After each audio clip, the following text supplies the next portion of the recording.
Hi, today's good person to know is Andrew Tipp. He's Digital Content Development Manager at Suffolk County Council. And Andrew took a different approach when explaining content marketing by comparing it to poker. Now, I'm no gambler and I thought this was going to be one of those talks that just wasn't going to apply. But I was completely wrong because Andrew was using poker as a metaphor to explain how we should go about doing content marketing. And it was how we could be more content savvy. Now, throughout his talk, Andrew summarised his points by giving away his key tips. Now, they are: 1. Everything begins and ends with data, and gone are the days of instinct. 2. Base decisions on positive expected values. 3. Research your competitors, find out what they're doing well and mirror those. 4. Create content strategy for every campaign and don't use the same one because it may not work the second time. 5. Be happy with small incremental wins, as that could be your bread and butter. 6. Savings on big losses is as good as a big win because you just don't know how other people are playing in the game. And 7. Don't persist with content ideas just because you've thought about it.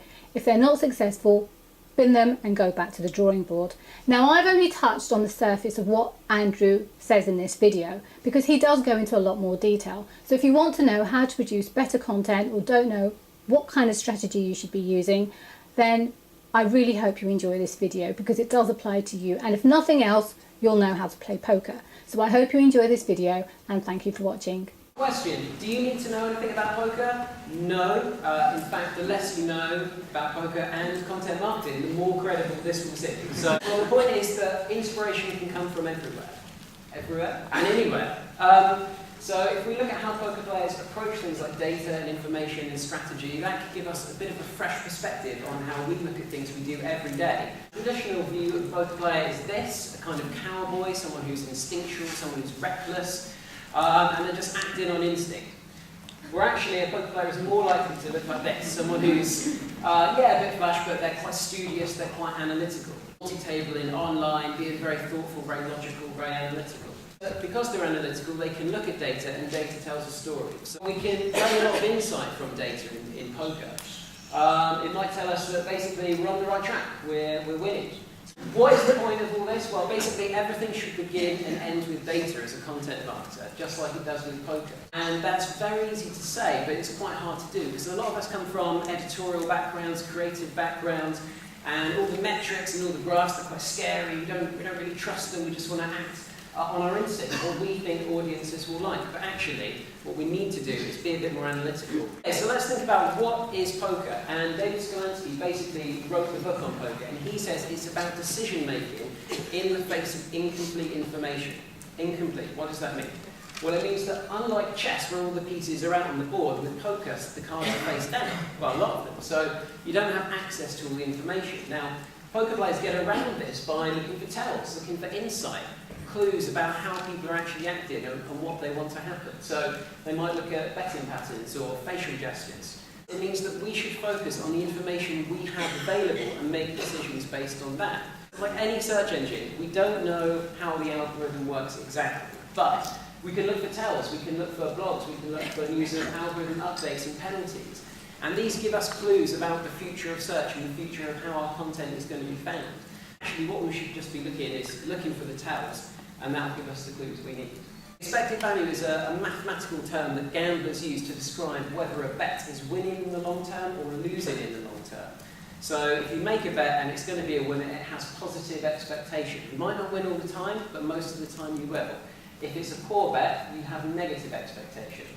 So as an example of this, if you have a pair of kings against a pair of queens, very simply, you're going to win 81% of the time. Not all the time, but 81%. And if you play in that situation, you have a positive expectation of what's going to happen.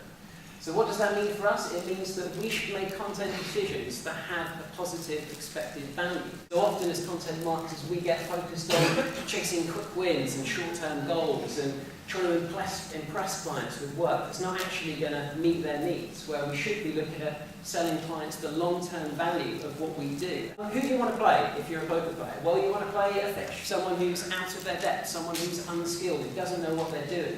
What can you actually do if you're the worst player at the table? Well, you can study your opponents to actually find out how they're outmaneuvering you, how are they outplaying you.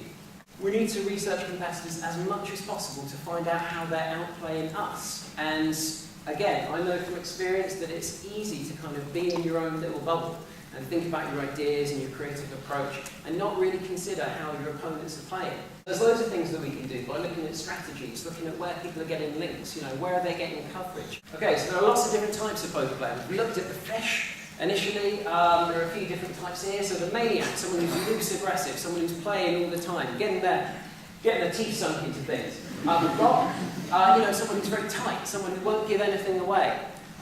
These are all the different types of players you can come across. And because there are different types, and you never know who's going to be in your game, you can't actually always approach the game in the same way. You have to be adaptable. You have to base your game on how other people are in the game. It means that we need to create original strategies for every single campaign. Winning, hooray! Winning is good. But is it all about going all in? Is it all about the high risk moves? Well, actually no. In poker, it's about the small ball wins. And what does that actually mean? It means that it's not about getting all your chips into the table at the same time. It's about picking up the small incremental wins that are going to help you win in a cash game or win in a tournament. It means that most of our wins as content marketers should come from the small ball content. What does that mean? Well, if we follow the 70-20-10 principle, it means that most of the time our small ball content should be the bread and butter content. So the how-tos, the guides, things that are just simple but very useful. And if your competitors don't have them, as you've seen from your research, this is going to be winning. So how do we think about losing? One of the greatest poker players of all time, and someone once asked him, what's your greatest achievement in poker? And he said it was the 5 months of my life where I lost $2 million. Chip's logic was actually sound. He actually said, well, most players would have lost $6 million in that time, but because I'm so good and I made the right decisions, I only lost $2 million. So effectively, I've won $4 million. The key point is that saving money is as good as winning money. Saving those big losses is as good as creating big wins. So how can we do that as content marketers? Well, the simplest way is to test things. A/B test content that seem obvious that everyone else would do, but we have an inkling, as Chip Reese might have, that it might not be a winner. If there's one thing that anyone in the room knows about poker, it's probably that you've got to know when to hold them and know when to...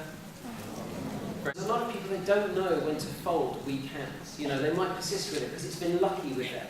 They've won in the past with it. Maybe it was the last hand they had when they won a tournament. And the lessons for us is we shouldn't persist with content ideas that aren't winning. If we know they're losers, why do we hang on to them? It worked before for another campaign. Maybe it was already as part of the content audit. Number 4, it was my idea. I forced through so many ideas that I know aren't the best, but it's mine, and I've got really attached to it.